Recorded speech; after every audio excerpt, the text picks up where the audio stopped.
Hello and welcome to Sticky from the Inside, the employee engagement podcast that looks at how to build stickier, competition-smashing, consistently successful organisations from the inside out.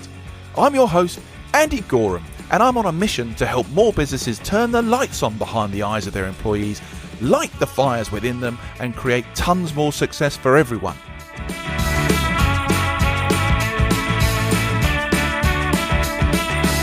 This podcast is for all those who believe that's something worth going after and would like a little help and guidance in achieving that. Each episode, we dive into the topics that can help create what I call stickier businesses. The sort of businesses where people thrive and love to work, and where more customers stay with you and recommend you to others because they love what you do and why you do it. So, if you want to take the tricky out of being sticky, listen on. Okay then, today's episode, my friends, is, let's be honest, a first for me. Normally before a conversation, I spend time digging deep into my guest's world, finding the stories, themes, conducting some research, looking for angles, so that together we can shape something clear, interesting, unique maybe, and hopefully valuable for you, the listener. But this time, I'm taking a different path. There's no neat brief or anything like a conversation map. There's just a shared curiosity about work, creativity, purpose, and life.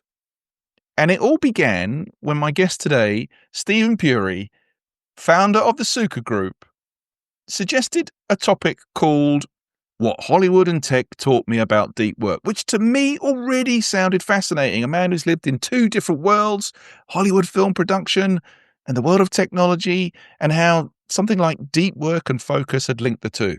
But it sounds good already. Okay, keep going. This is great. But as we spoke, something deeper emerged. Steven is about to become a father for the first time. He's facing a personal health challenge. And he's been reflecting not just on how we work deeply, but why we do what we do at all. And he suggested we dig into that instead. So today, instead of a research-backed conversation, we're just going to let it unfold. We'll see where it takes us, maybe into purpose, focus, fear, meaning, creativity, maybe even legacy, who knows? Because sometimes the conversations we most need to have are the ones we never planned for. So, welcome to the show, Steven. Andy, that is such a beautiful introduction, and I appreciate that you would call this a unique or first type you've done, given that you've done episodes with like Dr. Seuss, which was, I thought, just brilliant. I was like, I was in. When I heard the rhyme at the beginning, I was like, okay, this is a good pod. I like to think the conversation is always organic, right? Mm-hmm. And fun, and we'll muck about. Some are better. I've spoken probably 200 times in the past 10 years. Some are amazing, and I loved when we met, and some are super awkward. So let's make it a good one. Let's give it a go. And I think the plan is normally just my imposter syndrome to make sure, hey, there needs to be structure and everything else so that I know what I'm doing. Safety and structure. But yeah. I feel ridiculously comfortable in your company, Steve. When we first had a chat, that's to think a about what compliment. we talk about, and you suggested doing this kind of more free flow attempt. Mm-hmm. I was like, initially really, really nervous, but then you said a couple of things, and I was like, okay, no, let's go, let's rock and roll, let's have a go. Well, I hope we create something that is both entertaining for those playing along at home, and also interesting and actionable. Like there are ideas in here. I know you've had some people, like you said, very data-driven, very, evidence-based kind of episodes, and they're super helpful, and others that are, more inspirational. I hope we can sort of bridge those two. I'd love that. I would absolutely love that. I've got to say, I'm really interested in the Sukha Group because I couldn't help myself and do a little bit of research. Mm-hmm. And that word, I'm flattered. The Sanskrit word, Sukha, from my understanding about happiness, ease, where's that come from? Why Sukha? What's it Andy, sort of stand for? You get gold star because that is not only a story that is close to my heart that will reveal a lot about me, but it's also, I think, the most interesting way to start this conversation about why do we do what we do. Right. So I'm going to give you a story, as I love to do, obviously working in film. Okay, for those playing it along at home, let me just be clear. I've been a senior executive at a couple motion picture studios, Fox, DreamWorks, blah, blah, raised over $20 million of venture, run some startups, both successes and failures, right? And in the middle of a really interesting life and about to have my first kid. So Andy and I have had some wonderful conversation around that. And I'm now going to tell you why I named my company the Sukha Company, okay? So Sukha is Sanskrit. So Laura, wife, who is super pregnant right now, 37 weeks, she and I met in yoga. I married the girl on the yoga mat to my left. Wow. Right? We were living in Manhattan. I saw her in class. One of those times she was next to me. We chatted. 3 months later, we went on a date. We are now married for 10, long. So we got married 3 years ago. While I was in the middle of developing, the company I created, which we'll talk about, which is, a flow state website. It's a website to help you get into flow state. And we'll unpack that in a moment. Great. What's important here is Laura and I got married and we went to Bali for our honeymoon, which is a great place when you do yoga. Go take your loved one, hang out on the beach, be alone, do the yoga, right? And I'm very grateful it's my life is you can go for, 2 weeks and just hang out in Bali. On the way there, I said to Laura, listen, I have been struggling to name this thing that I'm creating, which is kind of the culmination of everything I've learned about all these amazing high performers I worked with. And what are their habits? How do you take everything they kind of do and put it together in like one place, right? And I keep coming with awful names, but I aspire to a great name. Like the way Amazon is not called like online bookstore place, like Nike's not called like shoe runner thing, and I was going with really, really bad names. So I said, maybe on these, these days we have, no one's going to bug me. And my unconscious mind will like give me a great name. The universe will speak to me, right? So Laura, being adorable, is like, I wish that for you, right? So we get there the first day, check into the hotel, and I said to her, I think something would seed my unconscious. If you're cool with this, do you mind if I speak to 2 or 3 of these early members of our community and just ask their outside perspective? Hey, what do you love about this? Like, what feature is it? Because we have, flow music and smart assistants to help you and, all sorts of little things. Like there's a community. So Laura was like, I'm going to the pool, but you enjoy your Zooms and I will see you at dinner, right? So I dropped in and said, hey, who was a couple minutes, did 3 conversations, very simple, me asking the dumb question, hey, what's your favorite thing, right? Oh, you love the productivity scores. It was like, the third gentleman who's a member, he's still in there. When I was going into the wrap up, it's like, Andy, I promised 10 minutes. I want to respect your time. So I'm going to let you go. Thank you so much, right? Traditional wrap up. He stopped me and he says, Steven, you asked the wrong questions. And I was like, nice, good feedback. I know. I was like, okay, guy that I don't know that well. I appreciate the feedback. Like, what was the right question? He's like, you should have asked me why I pay you. And I was like, okay, we don't charge that much, but fair enough. I'll take the bait. Why do you pay me? He said, the past year or so, I find I have 2 kinds of days. At 3:00, I'm playing with my kids. They're 2 and 4 right now. Or at 6:00, I'm down on myself. Where did the day go? I was busy, but I didn't do the thing. And maybe I'll get up early tomorrow and try to finish. He said, I realized the difference is, did I hit play in your website when I started work in the morning? So I pay you because my kids are not going to be 2 and 4 forever. And I was like, okay, nice. You win that round. That is a way better question and answer than what I was pushing for. Thank you. So I go to dinner with Laura. I'm like, oh my God, I spoke to this guy who's like more articulate about what I'm doing than I am. You're like, this is what he said. And she's like, that's really good. Like he summed up a lot of what you're doing better than you've ever done it. So we're going to bed, cute little honeymooners, first night of honeymoon, little spa robes on, brush our little teeth, and she looks at me, she goes, in yoga, we hear all of these Sanskrit words, these concepts like prana, your life force, and your dharma, your duty, your karma. She said, that dude described to you Sukha. The universe spoke to you through him. He's telling you, don't name this after like, oh, it's a flow state app. Oh, it's a distraction blocker. He's telling you what he cares about is that feeling of Sukha, of being in your lane, doing what you're meant to do, being good at it, being in control of your day, and do it with ease. Because he wants to be with his kids. He wants to see them grow up. I was like, you were absolutely right. And from that hotel room in Bali on my little phone. I looked up the Sukha Company, the happiness company. Yeah. $14 later, we had a name. Beautiful. What a lovely story, though. And what again, a great guy, right? Well, what a super question. Super question. Yeah. And I envy people who have that innate ability to ask really insightful, transformational questions that go way beyond open. They just kind of open up all sorts of different boxes and avenues for you. It is so great when you're with someone who's engaged and they really understand how to get at the gold in the hills, you know? Yeah. So, yeah, I'm totally with you. I'm very grateful that we have a great community in our Flow State app that a lot of what they tell me and Tony is how we guide what we build. You know, they're very vocal. They're very clear. This is what I think. And it is something I learned from my failed startups was listen, really actively listen. Anyway, back to you in the studio. Hey, listen. No, I mean, and so this self happiness, ease, purpose, I guess, really flows through that philosophy that, you know, you're trying to pursue now. You've got, as in your words, the little rascal arriving in literally a handful of days. Yes. You know, you're going to have real focus and purpose on your hands very shortly. Less time. Less time. By the way, this is not a beer. I'm opening a water, okay? But I know it's going to sound like a beer. Okay.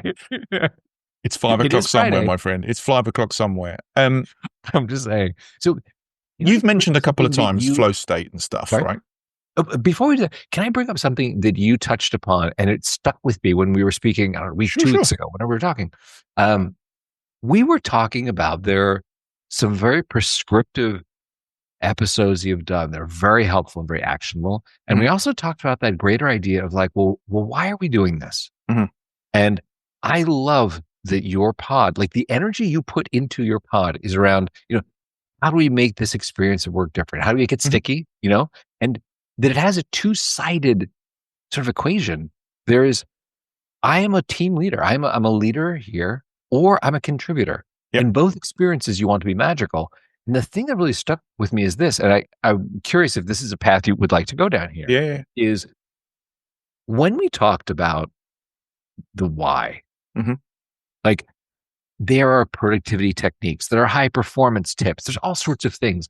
But almost before you get to that, you have to say, well, why do I want to be a high performer? Why do I want to have a team of it? Is it just more output, more money? We shipped 10% more widgets this week. We sold 3 extra hours of services, right? And I think you and I share this view, which is everyone has something great inside them. And the question of this lifetime is, are they going to get it out? And if you are an individual contributor and you have that desire to say, I'm not going to die with this thing inside, whether you're a graphic designer, you are a writer, a copywriter, whether you're a UI UX designer, an engineer, like whatever it is, you are creating something, right?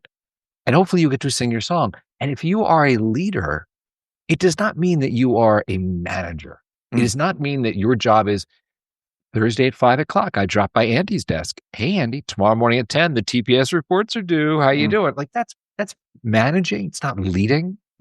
Leading is when you look at your team and you say, it is my job. It's my honor to be the one who draws greatness out of each of you, who can look at each of you like a coach on a team and go, this is the role you are going to play in our being a championship team, and drawing that out. And you listen to like athletic players talk about coaches that they've had when they've won championships.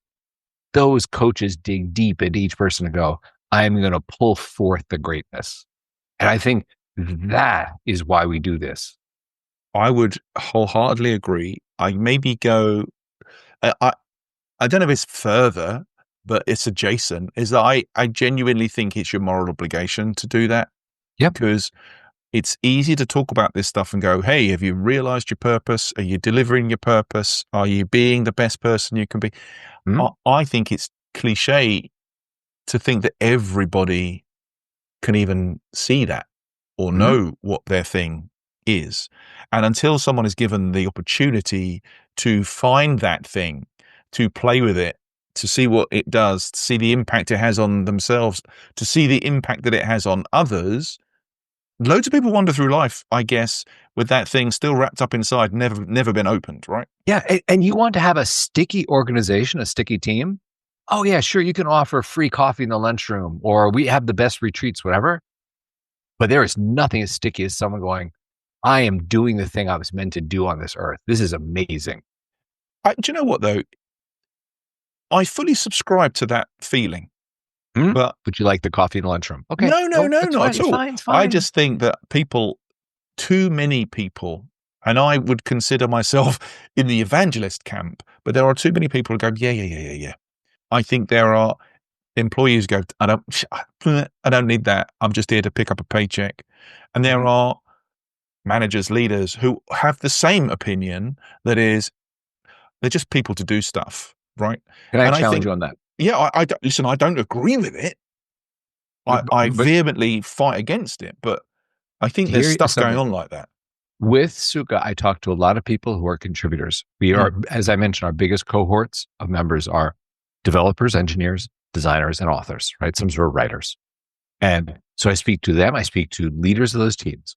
And I'll tell you this, in talking to a lot of them about the problems that they face, including, leaders who are afraid of remote work or hybrid work, wrestling with RTO, like all this, there is a lot of fear driving the thing you just said. And I completely agree with you. Yes, there is a whole, strata of individual contributors that are just in it for the paycheck. They're just like, you know what?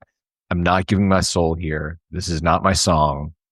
I'm here to be here X number of hours at this rate, and it pays for stuff. And there's some manager leaders that are like, I've given up trying to inspire people. Like, I want the TPS reports in Friday at 10, and I'm good. And absolutely true, right? Yeah. So I will say this, the leaders with whom I have worked, and I'd like to believe at certain times I've been good at this, certain times I've failed, that actually have those teams that go on to do the stuff. Like we won an Academy Award for Independence Day, right? Yeah. I produced the digital effects. We won the Academy Award for visual effects on that movie. And it was hard because Fox fought us. Fox viewed us as this, pardon the expression, shitty little sci-fi movie. And we fought to have pencils. It was like, you want a pencil? Fill out this form. You're like, oh my God. We still won the Academy Award. Yeah. Here's the thing. You as a leader, and I don't care if you say, well, I'm really just a middle manager, or you're the CEO, or if you lead people, if people look to you for direction, there are big things you need to do. I'm not talking about going over the budgets. I'm not talking about, hire. I'm talking about two big things. You need to state why we are here. Our mission is we are here to cure cancer. We are here to clean up the environment. We're here to make the best romantic comedies we can make, like whatever that is, right? And you have to declare the culture, which is expressed through values, which is expressed through how do we treat each other? How do we treat our competitors? How do we treat our customers? And if you do those two things well, hiring changes, the composition of your team changes. If I know that I've stated we are here to cure cancer and this is how we're going to operate, and I meet Andy, and Andy is like, I watched my grandmother die of breast cancer. Tuesday afternoon at 3 p.m., there's no question in my mind whether Andy is moving the ball down the field. He is here for the right reason. Now, if I meet Andy and he's been on Indeed and he has 5 jobs in 6 years, I am an idiot for hiring him because he is not here for these two big reasons. So that is the biggest square one thing I can say. So you have to be clear.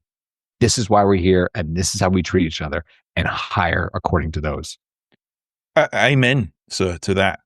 Frankly, that they are two things tattooed on my soul in trying to help people. Well, big brave boy, Stephen. I put up with it. Right? That is anybody that knows me knows that's a total lie. Incredibly low pain threshold sitting right here. So it's more of a press-on decal than a tattoo. Yeah, I could go with that. Right.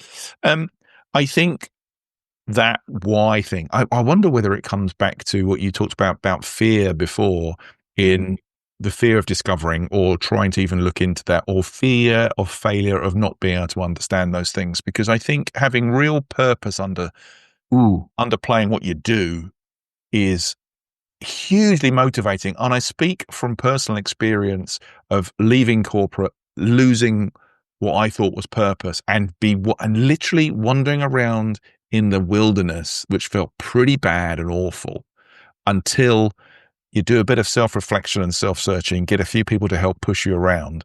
And then when you see it, I don't think I understood just how much I missed that thing. Okay. So you said something that I want to hang a lantern on, which is you said, yes, it can be scary. To try to do something that is great means it's probably hard. Yeah. Which means there's a chance you will fail, and failure is scary. So much like a parent, you as a leader need to show that failure is okay. The attempt to do something great is what's important. I'm going to tell you a very specific story. I'm going to change the details a little bit out of respect. But when I was at DreamWorks, I remember the first time I was in, this is when Steven Spielberg and Stacy Snyder were running the studio, right? Last studio run by a filmmaker. And it showed. It was very creative. Probably the best 4 years of my film career were in DreamWorks. I loved it. So I remember the first time I had a meeting in Steven's private conference room, like right off his office in the Amblin Southwestern Adobe, sort of like thing he had built there. This is his conference room with the big wooden carved table in it. And, no matter how many movies I'd worked on at this point and how many, won Academy Award, I'm just going to be super honest. There was a moment I had in there where I was like, OMFG, like, this is where my career has led. I'm sitting 2 seats down from Steven working on a project that I brought to the studio. And, Stacy's sitting across from me, the president of DreamWorks, the vice president who's on it, myself, 2 writers, 2 producers. Like, I'm sitting there at this table. Steven Spielberg talking about a movie. Who am I? Right? Okay. So let's just say it was a great moment. And I saw this happen where I was like, wow. And I'm going to change the details out of respect to Steven because I don't want to talk out of school, right? So we were discussing a sci-fi movie with aliens. And as you know, Steven's done some pretty huge hits in sci-fi with aliens and stuff like that, right? So he has opinions. He's gone down roads, right? So he said something that was akin to, okay, so in this scene, what we really need is the aliens got to come through the wall. And when he bursts through the wall, we're going to then see him interact with this, and we're going to realize his weakness, his problem. We're going to foreshadow his vulnerability. His kryptonite is this, right? Okay.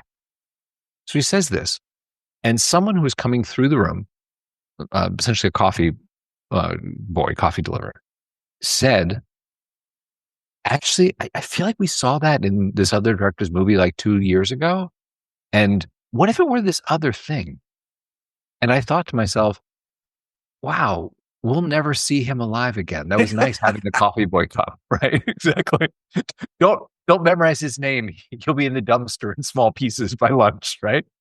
And Steven paused and said, yeah, actually, it's better. We should do that. And the meeting just moved forward. And I was like, wow. What was that where Steven just showed to 10 people here, he just cares about best idea. It is not about I'm precious with my ideas. I have to be right.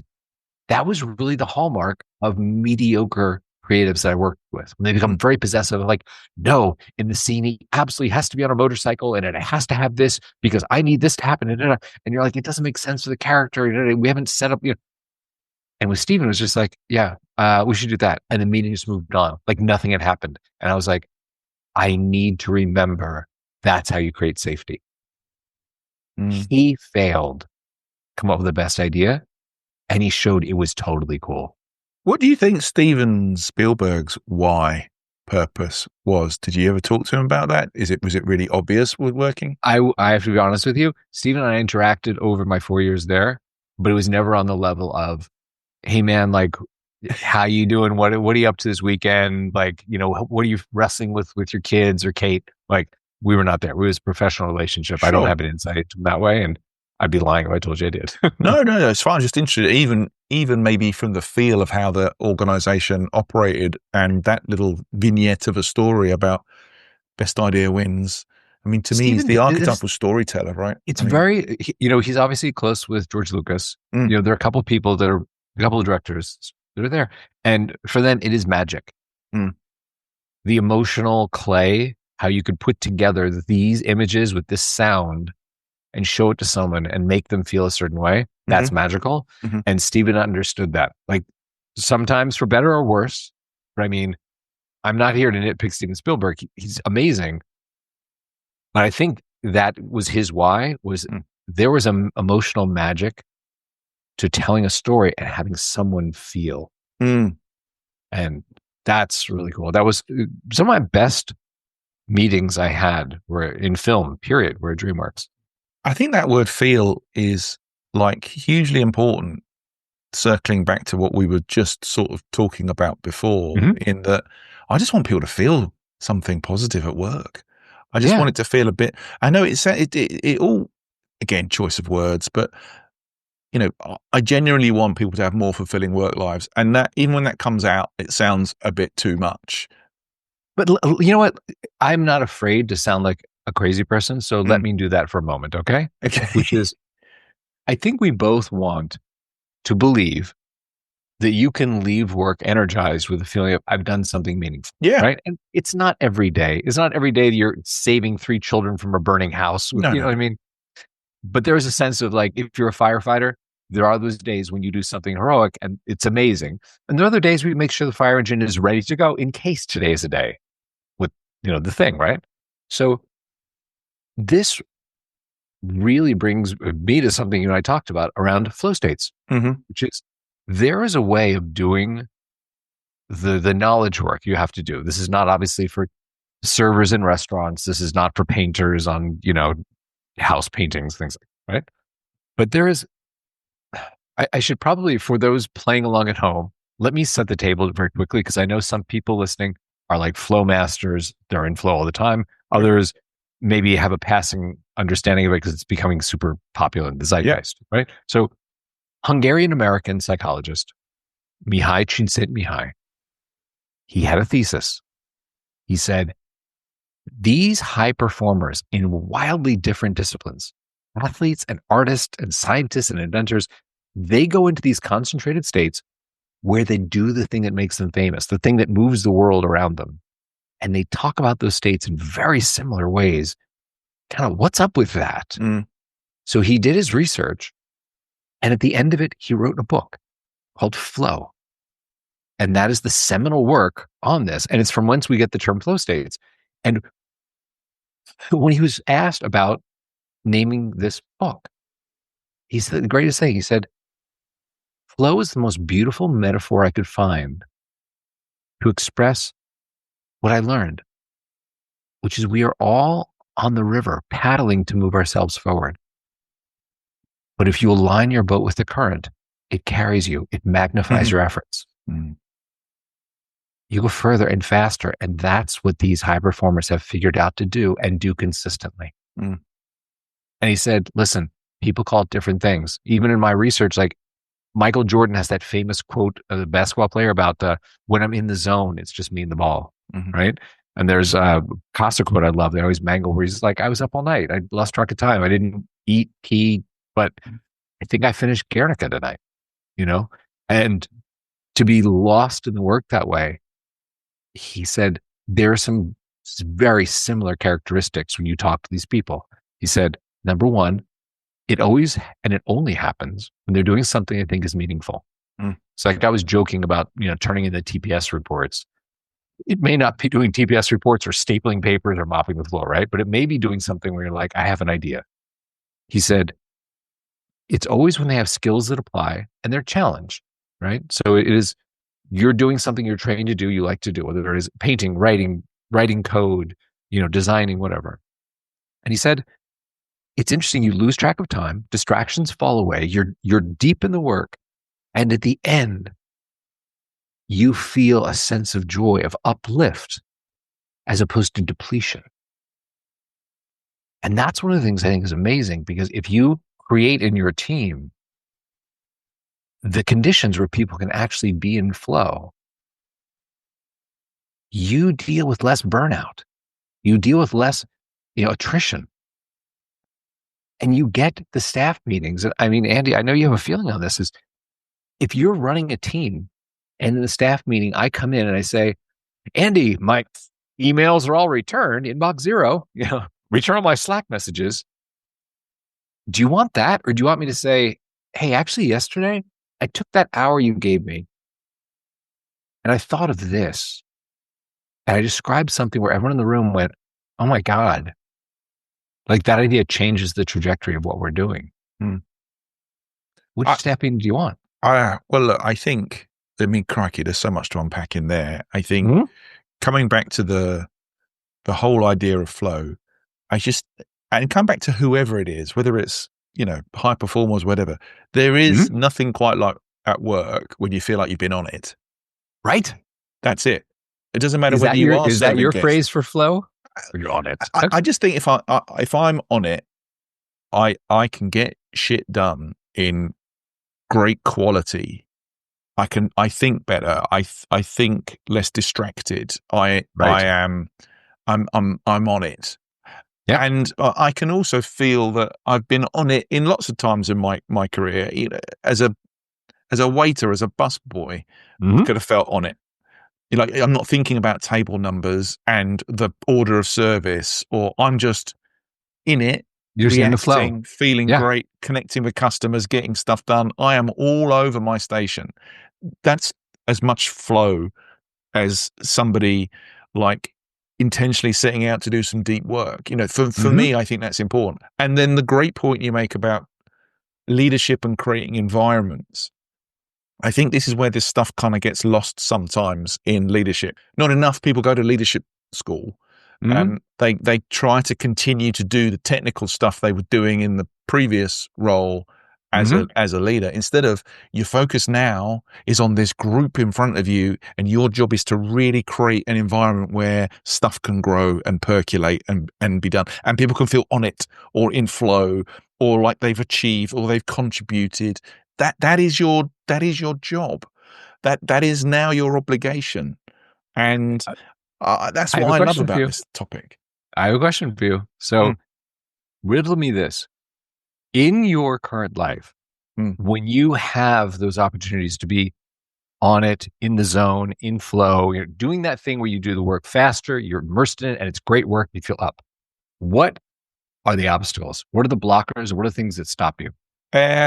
Maybe something initial, like I might suffer with a bit of procrastination at the start. Getting going sometimes is good, which, to be honest, is where something like ChatGPT has been a revelation for me. How so? How do you use ChatGPT? To avoid the blank piece of paper, I will download consciousness into ChatGPT and say, can you make something of this? Give me a starter for 10. And the starter for 10, I could either love it and I'm off, or hate it and I'm off. Yeah. But it's a starter for 10 instead of staring at a blank page. Do you do similar things? I mean, you created a whole thing around this. So I absolutely do. I'll tell you, there are two big things that I wrestle with. One, you nailed it, which is a procrastination. And what I found is it's usually born of overwhelm, where either I have too many things to do and I don't know where to start, or there's something I need to do, and in the amount of time I have today, I can barely make a dent in it. It's like a goal as opposed to a task, right? It was one of the things in designing the Sukha website. I was like, okay, we should have a smart assistant running on one of the LLMs that looks at your task list and says, hey, you know what? It feels like these are your priorities, and let me break this one down for you. So it's more of like a 30-minute task than a 5-hour goal for the week, right? And it's going to sound so simple, Andy, don't laugh. But the overwhelm of looking at a task list of like 17 things and being like, we did the simplest thing where when you start your session, like I described that member who said, he hits play in the morning. There's a play button in the center of the screen. You hit play and your Pomodoro timer starts. We hide everything but your top 3 tasks. And I'll tell you this, since we did that, it not only helps me not to jump around and get overwhelmed, but 77% more of our members finish all 3 than when they could see the entire list, they would finish 2 or 1. Nothing, the tasks didn't change, the people didn't change, music didn't change. It was simply a thing of looking up and going, I can do this 3. Got it. And it helps you focus on them. Just taking the clutter out. So simple. Can I ask you, this is a geeky question for me around Pomodoro. So Pomodoro, for those that are listening, the technique to help you kind of train your focus, right? To sort of the cadence of exactly of working and taking breaks. So the school of thought of hearing the ticking being something that helps people focus or can be a distraction. Which side of the coin are you on? Okay. I'm going to give you more than you asked for because I actually kind of love this because this is a story about things that Steven learned on the job. Okay. Good. So in creating Sukha, which straight up is a flow state website, we looked at all the research, Mihai, the giants who stood on top of his giant shoulders and did research on it. Here's how music helps. All right. A lot of the research on music was there's a sweet spot for most people of music that helps people drop in more quickly into flow. Like you don't just say, I'm in flow, right? It takes you, research shows 15 to 23 minutes to drop in. So they said, there is some music that helps you get in more quickly and stay in, right? So what did I do? Remember, I come from film. I have a bunch of friends who are film composers. Hey, who has some time on their hands and can write me flow music? I need like 1,000 hours of flow music, basically written to this research, 60 to 90 beats per minute, certain key signatures, non-vocals, so you don't sing along, ambient, background. So we had a ton of this music, right? And I was like, great, we're gonna have a Pomodoro timer that's like the heartbeat of the website. You hit play, it starts your little cycles, you have a break coming up, right? And what we're gonna do is we're going to then say, pick a playlist. All these like upbeat, down-tempo, lo-fi, binaural beats, right? Interesting learning. So Buddy, who does the sound for LucasArts for the Star Wars games, right? Lives up in Marin. He called me. He's like, "Oh, I just got back from Nepal. It was my son's high school graduating present. He wanted to go to Nepal. We went. One day while we were in Kathmandu, it poured rain, like this lush, delicious rain. And I had my recording equipment, so I recorded 2 hours of it. I don't really know what to do with it. I just want to capture it. Do you want it?" I was like, for free? Sure. Done. Julian, send it over, right? So just quietly in the middle of all the other playlists, like Sonic Caffeine, Ambient Atmosphere, Downtempo, right? We put in a playlist, Himalayan Dream Rain, and it was just 2 hours of rain in Kathmandu. Didn't announce it, just were like, It has become our third most popular playlist. Wow. And when I talk to people, because I run the platform, I can see who's listening to it. So I was like, hey, Andy, can I ask you a couple questions? Like, why do you listen to rain instead of, ticking of a clock like Pomodoro? All this music we paid to have written. Yeah. And it was so interesting. It was about mental associations. Okay. I got answers like, oh, when I was young, my grandmother raised me in Georgia and it would rain there when I'd be studying. So when I hear the rain, it brings me back to, I have homework to do. Yeah. Stuff like that. Like, when I was young, I used to work in London and it was so interesting. It was like, I have a mental trigger. Rain makes me think now's the time to focus. So we experimented. I found streams in Japan, surf in Cyprus, this lake up in Canada that has these indigenous birds you hear chirping. We threw a bunch of them up, semi-popular, not as popular as the rain. And then a woman asked me, she DM'd me, one of our members, and said, listen, before the pandemic, I used to be able to go, I'm a writer. I used to go to coffee shop. I had a baby during the pandemic. Can't just run off like my single days and hang out in coffee shop. But there's something about that maybe it's the romance of being a coffee shop writer or something. Like any chance you could find sound of a coffee shop. And we did. Someone had recorded a coffee shop in Vienna, Austria. We threw it up there and it's become very popular with writers. And it reminded me back when I was an executive at DreamWorks and at Sony before that, there's a famous Coffee Bean and Tea Leaf in West Hollywood. It's right across Sunset Boulevard from the Directors Guild. And it's known as kind of a writer's clubhouse. Like when you walk in there, everybody's on their little MacBook Airs, writing away. And it has the full spectrum. There is the old guy in the corner who has written like $3 million scripts this year, but this is his habit to come to this coffee shop for 20 years since he was like a young punk, right? And then you have like two girls next to you at the communal table who just got off the bus and they're writing their first like TV pilot with their index fingers, And it was so cool because there was an energy in that room where everyone's trying to do something. They're trying to write the next great thing. And I understood what she said when she's like, there was something about hearing just the baristas with their I don't know what it's called, the espresso, and the little plates clattering. She's like, it brings me back. So that I thought was fascinating. I know we could do hours on other parts of this, but that association that some people have, like, I know what will trigger. That sort of personal cognitive connection to, right? Focus or whatever it might be. Yeah. Know yourself. I love that. It feels like this conversation's been a bit in flow, in that it's just been effortless to just listen to you talk, and the time flew by. Well, it's madness, and I don't want to leave it at this point, because we were having a conversation about why we do what we do, and your world's changing. Yeah, your world's changing, and I know myself as making that migration from singleton to responsibility for kids, right? You begin to focus on legacy. And I'm interested in this, why we do what we do. Where's the whole legacy piece flying around Steven's world right now? Because the world's changing for you in a matter of days. The world is changing a lot. One of my intentions for this year was, I had never thought about the next generation before. I think I've lived very selfishly, that I've kept my life very small. And with Laura, I thought, you know what? It would actually be amazing to have like a child, have a family together. So suddenly, for the first time in my life, I started thinking about, who are we passing this world off to? And I thought, what have I done to make the world that my kids are going to get, all of our kids are going to get, any better? Like, none of the movies I worked on, I've worked on movies people love to talk about, but let me be honest, they didn't really move the world. They're just fun to watch starships fly through the cosmos and, Bruce Willis do silly stuff in a tank, So I made a goal for myself this year.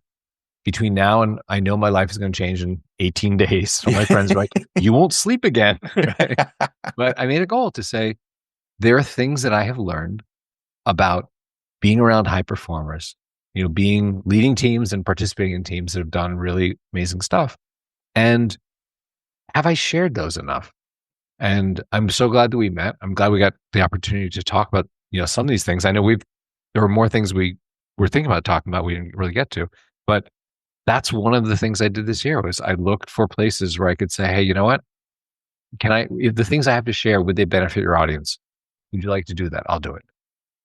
So that's. Well, I hope it's not our last conversation, my friend. I genuinely hope it's not our last conversation. I've absolutely loved the conversation. If you're going to write more Dr. Seuss, I'm coming back. Funnily enough, no one's been in touch about that yet. It was pretty bad, but it's a start point. It's a start point. Steven, before I do let you go today, yes, on this topic of why we do what we do, at the end of every episode, I have this thing called sticky notes, and so, before you go off to live your last 18 days of pre-fatherdom and everything kind of changes, what 3 little bits of advice about getting people to think about why we do what we do, all the flow stuff, what 3 bits of advice would you like to leave the audience with today that you could fit on 3 little sticky notes on someone's screen? Yeah, I appreciate that. And I had actually thought about this already. Oh, good. This was coming. So, things we have touched upon and or tangentially touched upon. Number 1 is find the greatness in yourself or others. Because ultimately, like, when you release that, there is no feeling quite like that. Next one is accept failure as part of success, which is that Steven story I told you. That was when I saw it up close and personal. I was like, wow, that was not, I haven't seen other people handle it that way. That was amazing, Quality, yeah. And the third one is that if you want to do something great, whether that is lead a team to be great or you yourself are going to do the right thing, look at the conditions you're setting. Like, if you want to grow a pine tree and you're in the middle of the ocean, you're not setting the right condition. You know what I mean? So look at those things by saying, like, am I setting aside time? Am I creating conditions where I can focus? Am I clear in my goals? Like, things like that. So create the conditions for you to do the great thing. Brilliant. Oh my goodness. I have loved this episode. I have loved listening to you. I could listen to you for this a is so much lot fun. longer, my friend. I'm so honored to be here. Thoroughly enjoyed it. Now, look, if people want to find out a bit more about you and a bit more about the Sukha Group and the whole app situation, now, where can they go? Where can they find all this stuff out? Really easy. If there's anything that I've said on this that someone has a question, doesn't have to be about my company. It can be about who's the Hungarian guy or who's Cal Newport or whatever. If you drop me an email, I will send you back something to read, to learn, right? Steven at thesukha, THESUKHA.co. I will not write you back a long email. We're all busy, but if you're curious about something and I can help, I will do that. And then if someone wants to try, a flow state, try a kind of focused practice, they're more than welcome. We have 7 days for free. It's at thesukha.co, the Sukha Company, THESUKHA.co. I encourage you to give it a shot and see what you can do. And I know we didn't talk a lot about flow states here. Maybe in a future episode or something we can talk about that more. But just do something great. Find the tools that help you to do that great thing. I'd love that. Brilliant. Well, look, fabulous to spend some time with you. The very, very best of love and good wishes. Thank you. For you and Laura in 18 days' time. I think that's an exciting thing. I can only imagine what that feels like. It feels like a long time that happened to me, and it was amazing. My one piece of advice to any new dads is get your hair cut before you go in the delivery room. The photos of me looking like fat Elvis holding a small baby are not good. Yeah. Mind. I hadn't thought about that. Small details, mate. Small details. Where's my pen? Andy, thank you so much for having me and being such a gracious host, and for the advice on the haircut, which I can tell you're thinking I need to get my haircut. No, not at all. No, it was subtle. It was subtle, but I got you. Steven, you're an absolute superstar. Thank you very much, my friend. You take care. You too. Bye, everyone. Okay, then. So that was Steven Puri. I mean, I hope you enjoyed that conversation. If you'd like to find out anything more about any of the things we've talked about, or get in touch with Steven as he graciously offered, then please check out the show notes. So, that concludes today's episode. I hope you've enjoyed it, found it interesting, and heard something maybe that will help you become a stickier, more successful business from the inside going forwards. If you have, please like, comment, and subscribe. It really helps. I'm Andy Goram, and you've been listening to the Sticky from the Inside podcast. Until next time, thanks for listening.